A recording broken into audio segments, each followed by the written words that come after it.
The most foolish thing you can do is to work in order to one day be praised for the work that you did and the results that you're able to achieve, because you will be mocked, you will be ridiculed, you'll be hated on. And that's just how it goes. That's the cycle. There's a cycle that comes with you receiving praise and being applauded, cheered for. It starts off with you working behind the scenes. No one sees the work that you put in, and everyone thinks you're an overnight success.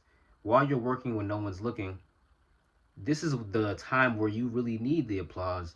You need the encouragement, the cheers. You need that, but you don't get it. So by the time you do receive that, by the time you're recognizable, it's okay to receive it. Like, you enjoy it, but you don't really work for that. You never work for that because when you needed it the most, you didn't have it. So it's okay. It's cool. And the fact that you really don't really look for it, it's even more natural. Like, everybody loves you even more because you're not so asphyxiated on, oh, look at me, look at me. So it's easy for people to love you. At a certain point, everybody loves you. Too many people love you. So now it's like, all right, we got to shake things up. People will start to despise you. They'll start to hate on you. They'll lie on you. You get ridiculed. You get unfairly critiqued, judged when you shouldn't be judged as much as you are, right?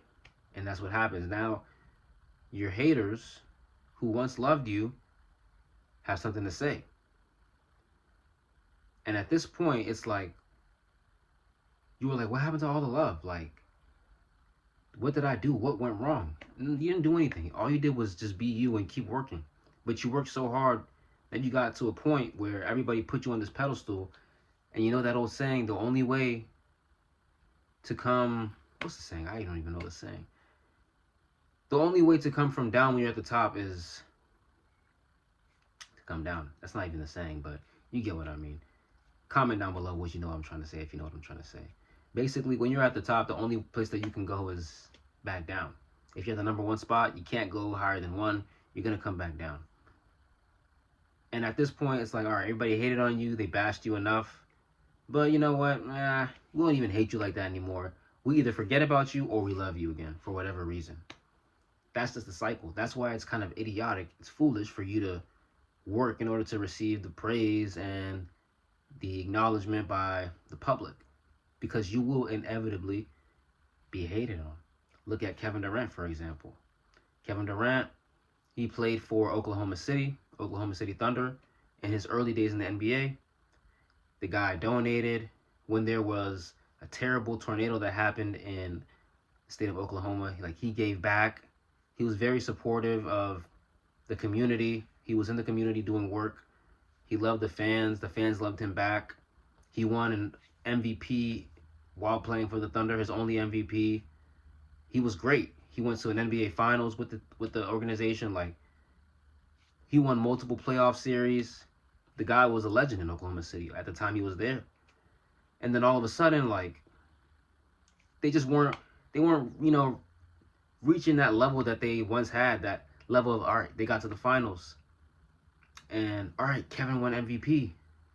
But now there's no more finals appearances. There's no more MVPs, no more trophies.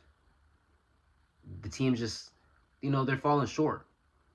And all of a sudden, what the heck? Like, the hate starts to come in, or he's getting judged. The newspaper outlet, right? They have a headline that says Mr. Unreliable. This guy is leading the NBA in scoring year after year. He wins an MVP. He takes his team to the finals.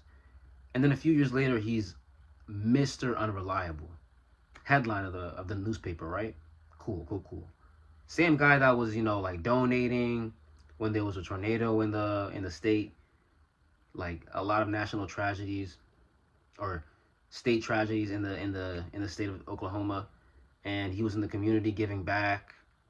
But nobody's trying to hear about that right now, bro. You're Mr. Unreliable. Okay, cool. All of a sudden, Kevin leaves. His contract is up. He leaves.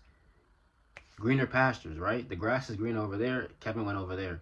Kevin comes back to play in Oklahoma City with a new team, Golden State, right? Okay, cool. They call him soft. Everybody is just running on with this phrase of him being a cupcake. Kevin's soft like a cupcake, right? Kevin's weak. So now the fans have these cupcake signs, Mr. Unreliable. They're bringing the newspaper headline back. People are dressed as cupcakes. They have cupcake tees. They have these signs. Like, it's bad, right? It's so bad. But this is the same guy that, like, he was the golden boy. Remember that? You remember that? Yeah, yeah, yeah. Okay, cool. Who else? Javonte Davis, right? Javonte Davis from Baltimore.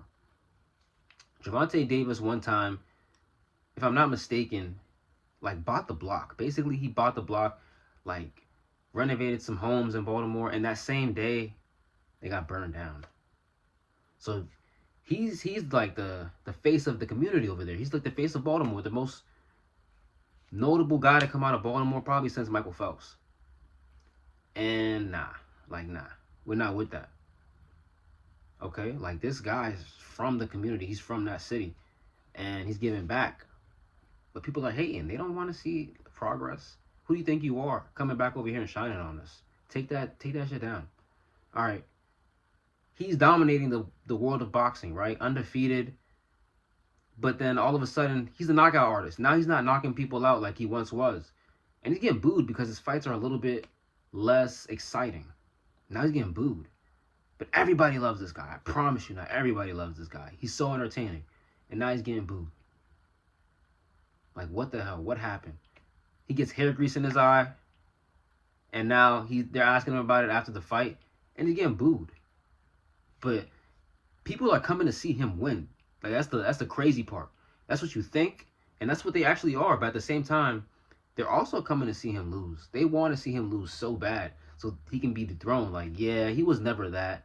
Like, he was always too loud. He's overrated. He's cocky. But this is the same reason why they love him.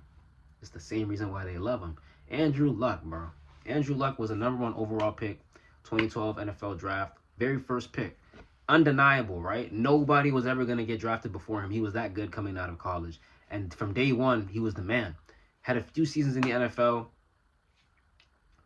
And I think half a dozen.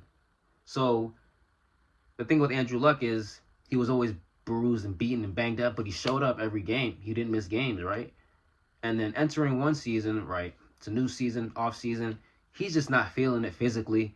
His body's it's wearing on him. The hits, the injuries, like it's starting to wear on him. And he just decides to retire. Like a few weeks before the season starts, he announces his retirement. As he's walking off the field, the fans boo him. They're booing him, right? They're booing him in a preseason game, a game that he's not even suiting up for. He's getting booed as he walked off the field. This guy is taking his team. They were the worst team in the NFL. They won 2 games, and he, like 5x their amount of wins the very first year he walks into the building. And he did nothing but win with that organization. Winning playoff games, the guys winning big games, double-digit win seasons, and all of a sudden, his body cannot take it anymore. And they boo him like he's garbage. Andrew Luck. If you know who Andrew Luck is, Andrew Luck was never garbage. So you see why you working towards one day being praised and applauded and cheered for and have people wear your jersey, people wear your shoes, people hold up your sign, people say that they love your personality, that's why they're a fan of you.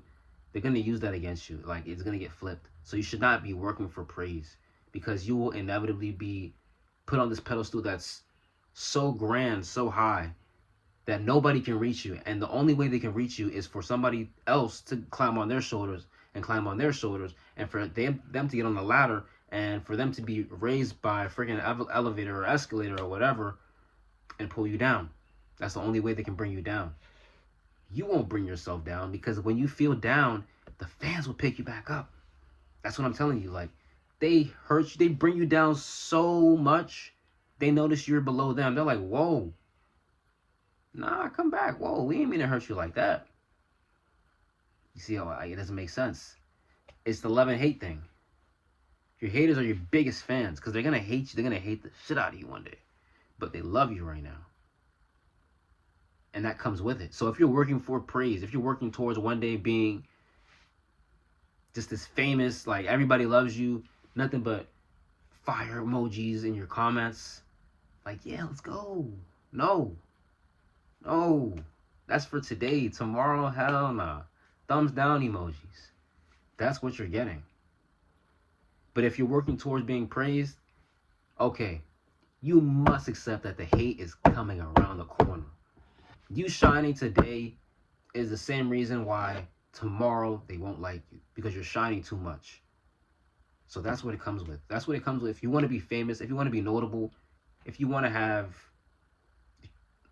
like fans, clout, be ready for the hate. Be ready to be unfairly judged. It comes with that. Accept that it comes with that.